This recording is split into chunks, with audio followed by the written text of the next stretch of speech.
जय श्री कृष्णा। भगवान श्री कृष्ण का दिखाया मार्ग श्रीमद् भागवत गीता के आदर्शों पर चलकर मनुष्य न केवल खुद का कल्याण कर सकता है बल्कि वो संपूर्ण मानव जाति की भलाई कर सकता है।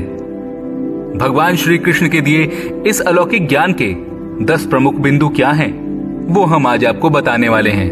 ध्यान से सुनिएगा, क्योंकि इन 10 बातों को अपने जीवन में अपनाने से आप हर दिन उत्पन्न होने वाली कई कठिनाइयों से लड़ने के लिए तैयार हो सकते हैं और उन पर विजय प्राप्त करके अपने जीवन में आगे बढ़ सकते हैं। सबसे पहले, क्रोध पर नियंत्रण।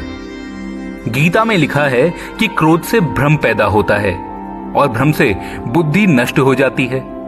जब बुद्धि नष्ट होती है तो उसके साथ तर्क भी नष्ट हो जाते हैं और जब तर्क नष्ट होते हैं तो व्यक्ति का पतन शुरू हो जाता है। इसलिए हमें अपने क्रोध पर नियंत्रण रखना चाहिए। दूसरी बात है नजरिए से बदलाव। जो ज्ञानी व्यक्ति ज्ञान और कर्म को एक रूप में देखता है उसी का नजरिया सही है। इससे वो इच्छित फल की प्राप्ति कर सकता है।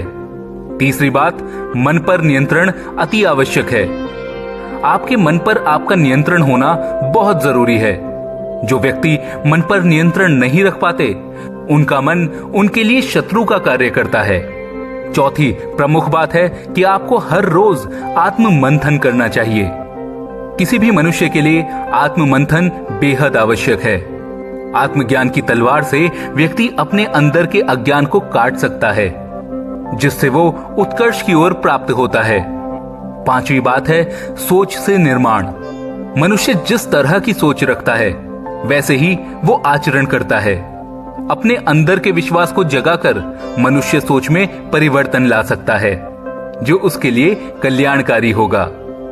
छठी बात है कर्म का फल। गीता में भगवान श्री कृष्ण कहते हैं, मनुष्य जैसे कर्म करता है उसे उसके अनुरूप ही फल की प्राप्ति होती है। इसलिए हमें सद्कर्मों को महत्व देना चाहिए। सातवीं बात, मन को नियंत्रित करके रखें। मन चंचल होता है, वो इधर उधर भटकता रहता है, लेकिन अशांत मन को अभ्यास से वश में किया जा सकता है। इसलिए हमें अपने मन को वश में करने का अभ्यास निरंतर करते रहना चाहिए।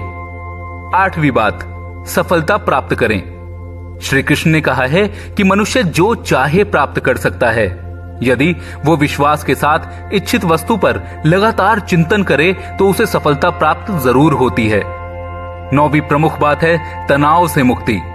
प्रकृति के विपरीत कर्म करने से मनुष्य तनाव युक्त होता है। यही तनाव मनुष्य के विनाश का कारण बनता है। केवल धर्म और कर्म मार्ग पर ही तनाव से मुक्ति मिल सकती है। और 10वां प्रमुख बिंदु है कि काम कैसे करें। बुद्धिमान व्यक्ति कार्य में सिर्फ निष्क्रियता देखता है। यही उत्तम रूप से कार्य करने का साधन है, क्योंकि आप जब बिना किसी फल की इच्छा के क्रिया करते चले जाते हैं तो आपको उसका फल निश्चित मिलता है। जय